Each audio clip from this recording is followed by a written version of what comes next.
दरम्यान विधानसभा निवडणुकीत ईव्हीएम घोटाळ्याचा आरोप महाविकास आघाडीने केल्यावर 95 वर्षांचे ज्येष्ठ समाजसेवक बाबा आढाव यांनी पुण्यामध्ये 3 दिवस उपोषण केलं।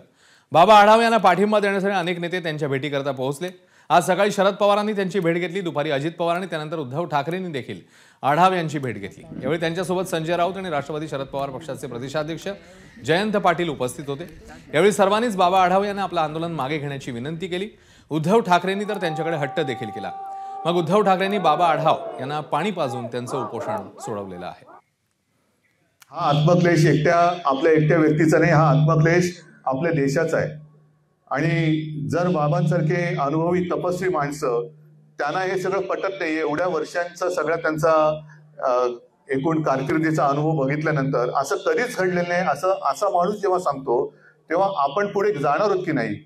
तर नुसतं त्यांना भेटायचं, आपण इकडे संविधान वाचवलंच पाहिजे, भारत माता की जय, वंदे मातरम आणि हम सब एक है, नाही हम सब एक आहोत, तर ते एक आता संपूर्ण देशभर दिसलं पाहिजे। काही जण आता पराभूत उमेदवार मला ते सांगतात की आमचा पराभव झाला पण आमच्यामुळे झाला। मी म्हणलं दाखवा, सिद्ध करू, कुठले बूथ दाखवा। काही आता नाना पटोले परवा काय म्हणाले, संध्याकाळी मतदान कसं वाढलं। अहो नाना पटोले साहेब, 4:30च्या पुढं 5च्या पुढं लोक तिथं रांगेत आले, ते आतमध्ये घेतल्यानंतर सकाळी माझ्या इथं सकाळी 7 ते 9 मतदान झालं तर 5% आणि संध्याकाळी 5 ते दिवस म्हणजे सगळे मतदान संपेपर्यंत त्यावेळेस मतदानाची टक्केवारी एकदम 15% वाढली। त्याला आमचा काय दोष आहे? एबीपी माझा, उघडा डोळे बघा नीट।